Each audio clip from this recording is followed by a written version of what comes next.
Bonjour à tous et à toutes, que Dieu vous bénisse. Genèse 46, verset 29. Joseph attela son char et y monta pour aller en Goshen à la rencontre d'Israël son père.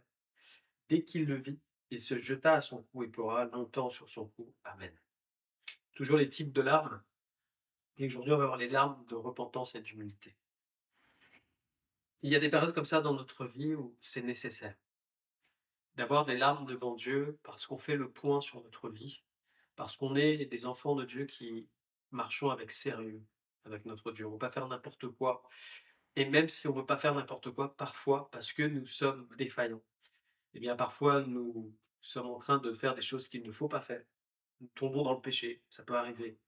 Nous nous égarons, nous avons des échecs, nous ne sommes pas à notre place, nous faisons les mauvais choix, pas ceux de Dieu en tous les cas, et on en paye les conséquences. C'est toujours comme ça.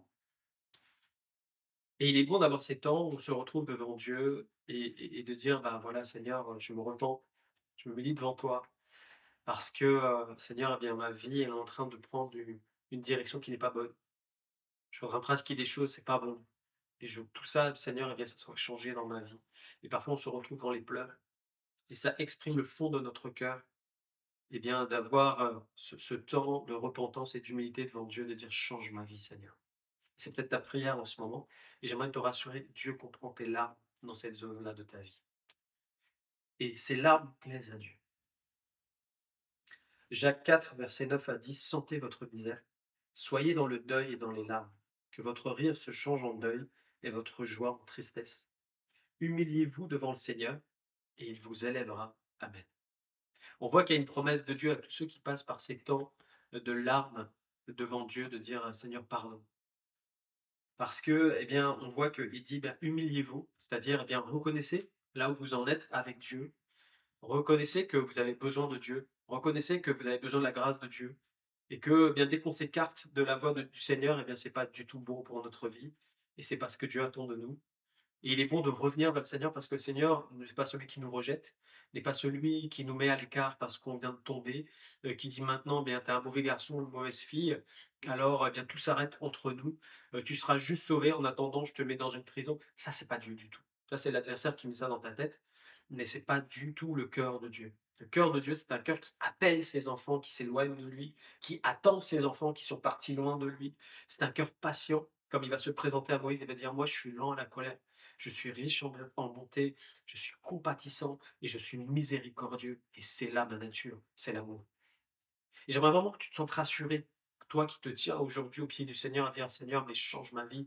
Il y a des zones comme ça qui ne sont pas soumises et je prie pour que voilà ma chair soit crucifiée, que je me recouvre eh bien, de ma nouvelle nature et que ça prenne le dessus. Le Seigneur entend ta prière, j'aimerais vraiment te rassurer et le Seigneur agira dans ce que tu es en train de vivre parce qu'il le dit, humiliez-vous devant le Seigneur, il vous élèvera. C'est la promesse de Dieu. Matthieu 26, 75, c'est un exemple qu'on a avec Pierre. Pierre se souvint de la parole que Jésus avait dite, avant que le coq chante, tu me renieras 3 fois. En étant sorti, il pleura amèrement. On voit qu'il pleure eh bien, d'amertume, c'est-à-dire que dans son cœur, il s'est dit, j'ai été orgueilleux, j'ai tenu même tête au maître en disant, ça n'arrivera jamais. J'étais vraiment quelqu'un qui était élevé, je me suis élevé même au-dessus de Jésus avec ma parole et c'était une mauvaise chose et là j'ai le résultat en fait. Est-ce que Jésus a fait ça pour, mettre mal Pierre? Non, pas du tout. Il est venu juste pour le briser à ce moment-là et pour qu'il devienne un serviteur suivant son cœur et c'est ce qui va lui arriver à Pierre. Ce temps-là va être un temps du grand changement en fait, du bouleversement dans la vie de Pierre. Mais Pierre, à ce moment-là, a besoin de passer par ce temps de remise en question personnelle, de dire: «Mais où est-ce que j'en suis?» Et c'est là où maintenant, dans cette humilité, le Seigneur va l'élever. Et on connaît la suite du texte. Le Seigneur Jésus va venir le trouver alors que Pierre n'attend plus rien de la vie. Et Jésus, à ce moment-là, quand il voit que Pierre a été brisé dans son orgueil, va pouvoir lui dire, mais Pierre, est-ce que tu m'aimes? C'est tout ce qui compte. Entre toi et moi, c'est la relation qui compte. C'est pas tes capacités, c'est pas ce que tu peux fournir, c'est pas ça qui est important. C'est est-ce qu'on est dans une relation d'amour, toi et moi? Si on est dans cette relation, alors on peut aller loin ensemble. Et Pierre va dire, et on connaît sa réponse, il est tellement brisé qu'il va dire, mais moi je t'aime pas comme toi, je suis pas dans ta dimension. On sent l'homme qui est devenu humble et dire, j'ai besoin de toi pour t'aimer même. Et Jésus va dire, maintenant, là, tu peux t'occuper de mes brebis, tu peux t'occuper de ma maison parce que tu es prêt pour servir. Tu vas être dépendant de moi. J'aimerais te dire bien que ces larmes t'amènent à ce point-là, au pied du Maître. Tes larmes de repentance ne doivent pas t'égarer, doivent t'amener juste au pied du Maître, à écouter la voix du Saint-Esprit qui va venir te parler dans ce temps de repentance, d'humilité, et qui va te transmettre une parole de réconfort, direction pour ta vie, et qui va venir t'élever dans la position que Dieu voulait pour ta vie. C'est pas l'élévation suivant les hommes, mais suivant Dieu. On connaît l'histoire du fils prodigue, et je vais terminer par là avant de prier. On voit que Jésus va donner cette parabole, Luc 15, verset 24. Il se leva, alla vers son père, comme il était encore loin. Son père le vit et fut ému de compassion. Il courut se jeter à son cou et l'embrassa.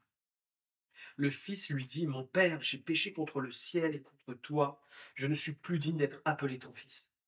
Mais le père dit à ses serviteurs, apportez vite la plus belle robe et l'en revêtez.